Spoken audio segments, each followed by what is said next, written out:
Hello buddy, welcome back to another video. In this video we're talking about Michael Elise, a new coach, Erik Ten Hag and Ineos unhappy with him.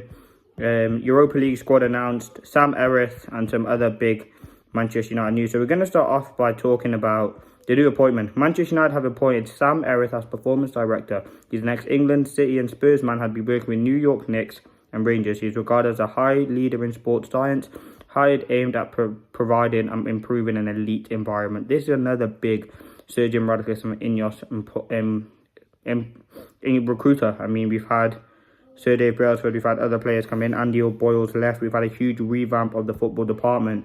And Manchester United have appointed Sam Erith as performance director until the end of the season, as drive to transform the club continues.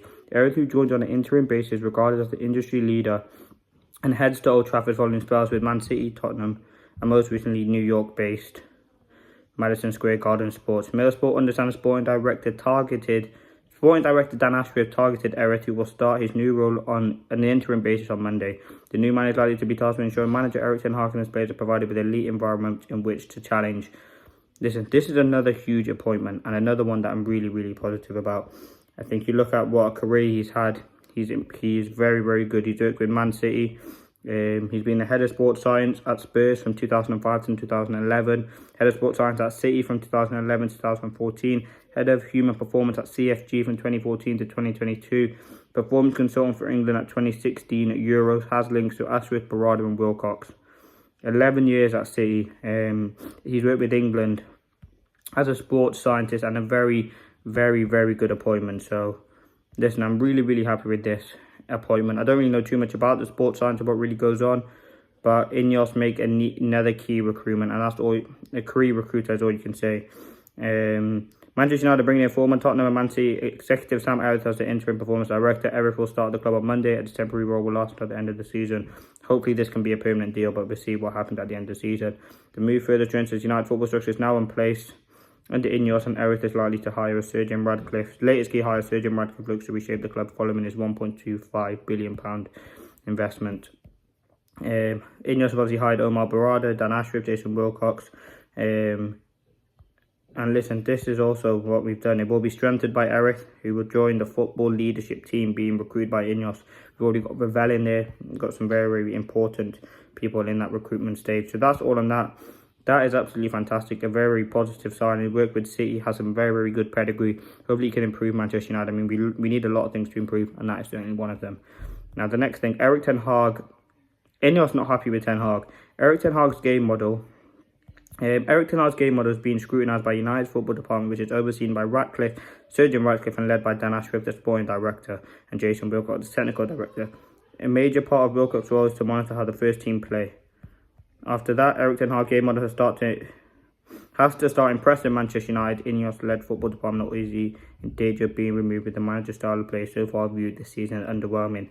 Manchester United entered the international break having won once and lost twice in the Premier League in a disappointing start. There is recognition inside the club that Ten Hag has been undermined by the injuries and needs time to integrate his 5 summer signings, but also serious concern regarding how he sets up his side. Listen, Erik Ten Hag already getting scrutiny. Listen, his understanding. I kind of agree with that. We don't really see a clear pattern with what the football Erik Ten Hag wants to play.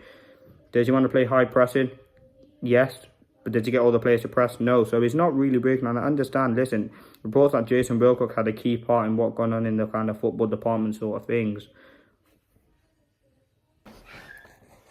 So yeah, let's see what happens with that. I think it is certainly interesting. Ineos are kind of unhappy, and not unhappy, that's not even a word, unhappy with Erik Ten Hag's performances. And listen, if it continues to go down a downward spiral, which we have seen in the last couple of weeks, Erik Ten Hag will be sacked as the manager. So it's all about getting the performances.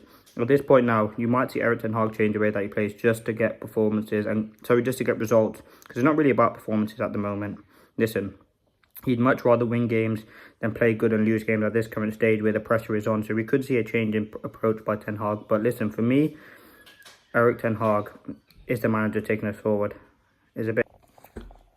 Listen, we know it's kind of very unclear the way that he wants to play his football at the moment. So something certainly does need to happen with that. Now, the final thing I wanted to discuss, or there's two final things. Michael Elise, then I'm going to go through the Europa League squad. So Manchester United were eager to start Michael Elise, and they're ready to enlist the help of Sir Alex Ferguson and try to persuade the winger. Elise was obviously set on Bayern, though United would be in the front of the queue if he decides to leave in the future. I think United will probably end up getting Elise, probably when he's 30 though, but ultimately, listen, do I think it's a deal that happened? Listen, there's not really a story that is relevant to United at this current moment. But I do certainly think it was an interesting story. I think Elise would be a perfect winger for United. He'll have obviously Champions League experience, got Premier League experience. So yeah, why not sign him? He's still young. Maybe in 2-3 years, maybe even next summer when Sancho goes, see what can happen with that. And the final thing I wanted to discuss: Europa League Manchester United squad. Some very, very interesting names in that, and some very interesting names. Let's get straight into it. So, goalkeepers. Don't know why we got 4 goalkeepers. Onana will probably play, but we got Bayinda, Heaton, Onana, and me. That's all right. Not much you can do about that. Defensively now, we've got Lindelof, Mazraoui, De Ligt, Martinez, Maguire, Malacia, Yoro, Dalot, Shaw, Evans, and Amas. Listen, no obvious names missing out there. Every defender's obviously in there. Obviously, Yoro's injured, but he is in the squad. Listen, that's a very, very stacked defensive department. When I read out the rest, you'll be very, very shocked. But we've got 1, 2, 3, 4, 5, 6, 7, 8, 9, 10, 11 defenders on there, and you only have 4 to play. So it's good to have a lot of depth. Listen, Malacia, he's injured. Sure, we can't really rely on, but still, it's very, very good to have depth in the team where needed. Now, in midfield, we are absolutely slim. We've got 6 midfielders: Mount, Fernandes, Eriksen, Casemiro, and Ugarte. With Kobe Mainoo in there as well, but he's on the B list, but he is in the squad. That is horrible for me. Mount, you can't really rely on him. Fernandes will probably play every game. Eriksen hasn't got the legs anymore. Kobe Mainoo's tiring, and Casemiro and Ugarte. Listen, we don't know what Ugarte can bring. As I said, Casemiro is obviously a liability at the moment, but we're very weak there. I think we're going to need rotation. I think there are games though. Obviously, you've got Toby Collier in there as well, so that would make a 7th midfielder. There are games where you can play young midfield, so that would be a positive in itself. Actually, yeah, thinking about it, we should be fine, because I'm thinking in these games, we've got Twente in there, we've got Bode, I don't know, but we've got some teams where you can definitely rotate. So yeah, that's the most important thing. Erik Ten Hag must rotate his squad, because otherwise we get too many injuries. Certain players will get tired and just worn out. So yeah, and then the attack: Højlund, Rashford, Xerxes, Ahmad, Anthony. Obviously, Garnacho in there as well. So very, very good squad. Listen, I think United should be aiming to win that Europa League. It's a trophy, Erik Ten Hag. If he wins, we'll get the fans upon. As I said, trophies do hide kind of the bigger picture though. But ultimately for me, be very big winning the Europa League. And I think the squad that we have, defence is obviously very, very stacked. Attack, listen, it's slim, but I think we can do it. We're going to have a few young players in there as well. And ultimately, I think it will be a big, big trophy and a big, big time for Manchester United. Thank you for watching. If you did enjoy, another news video, 7 PM. As I said, tomorrow, there'll be another video. May not be transfer, as I said, every day, but there certainly will be videos coming out nonetheless. Thank you for watching. If you did enjoy, please do like, comment, and subscribe on the way out. Peace.